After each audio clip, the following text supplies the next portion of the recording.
Hi, I'm Dr. Blunt. This is my channel. I won it from the original Dr. Blunt in a game of high-stakes poker in Monte Carlo. Today we're continuing our series Republicanism Explained, looking at the political value of liberty.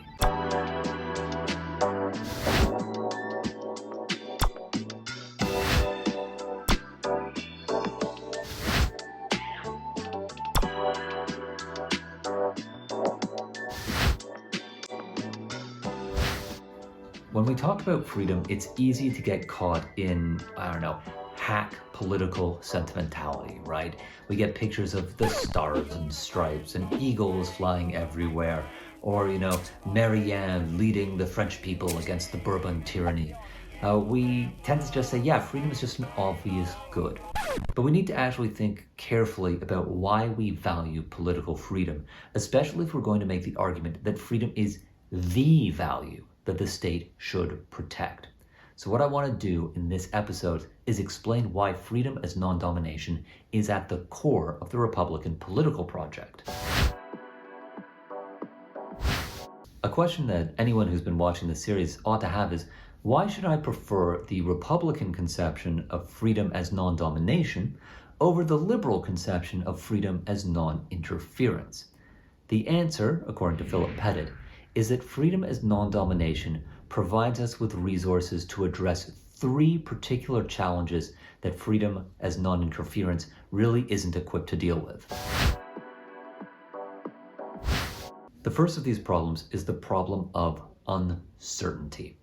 Now, because we're focused on arbitrary power, Republicans say that if you live in a political community, for example, where you have an absolute ruler or a ruling clique, you are never going to be able to plan with any reasonable certainty about what you want to do with your life. Why? Because they're uncontrolled. They could do anything.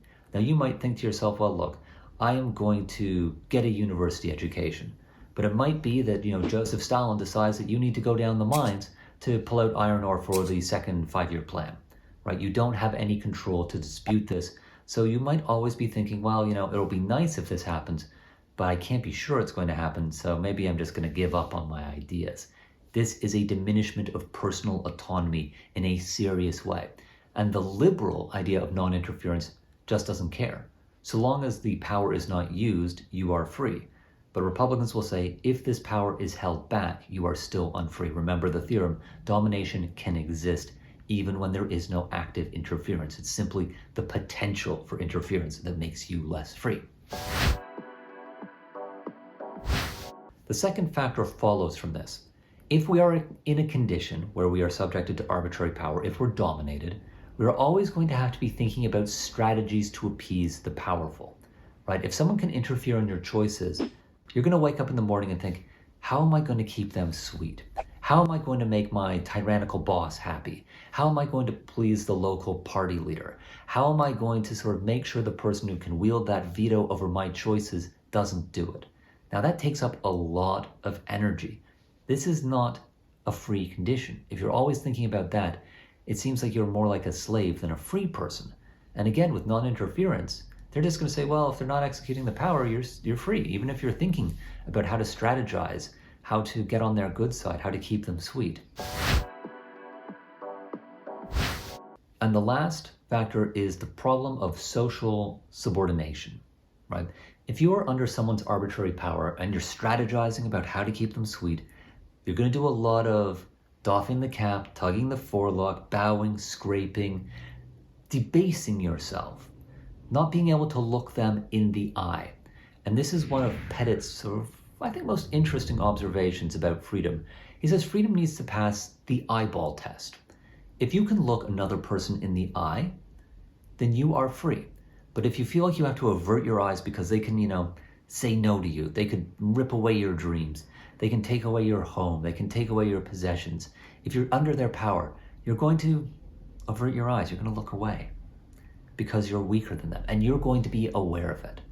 Now again, freedom as non-interference would say, well, what's the problem? It's not like the person who you're looking away from is actually doing anything. So you're still free. But if we take all these things together, the uncertainty, the strategizing, the deference, this all is clearly an absence of freedom. Non-domination picks that up. Non-interference doesn't. That's why I prefer non-domination.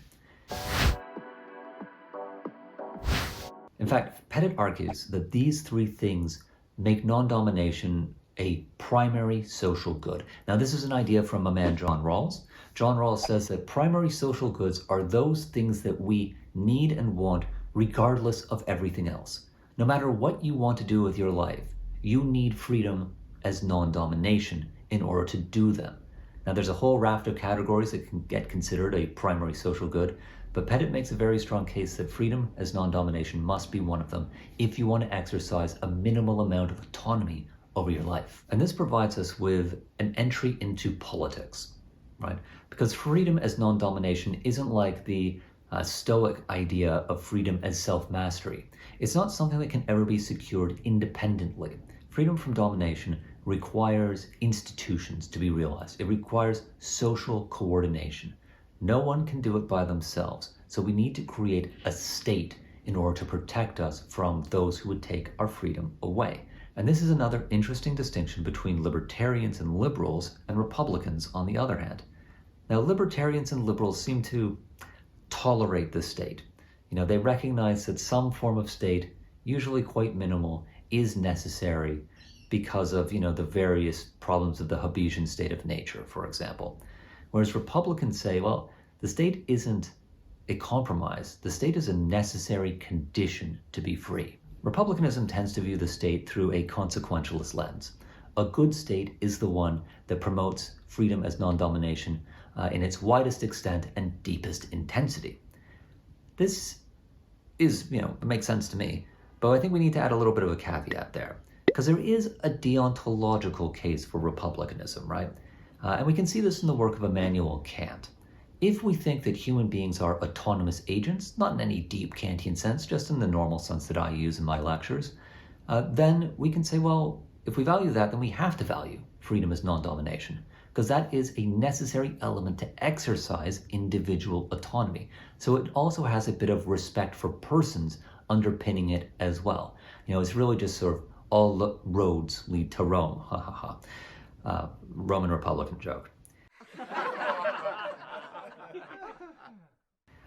So we shouldn't get really hung up on consequentialism versus deontology if we are Republicans, because both work. Okay, so the takeaway from this video is this. Freedom as non-domination is superior to non-interference because it can address the problems of deference, strategy, and uncertainty. When we see people who don't know about the future, who are bowing and scraping to people who have arbitrary power over them, we know they're not free. But if you're into freedom as non-interference, you don't really have the resources to explain why that is the case. The second takeaway is about the state. Unlike liberals and libertarians, Republicans view the state as a necessary condition of freedom. We need to have a state in order to be free. We need social coordination. But it's not just any old state. We need something that the Republicans call the free state. And that's going to be the subject of the next video.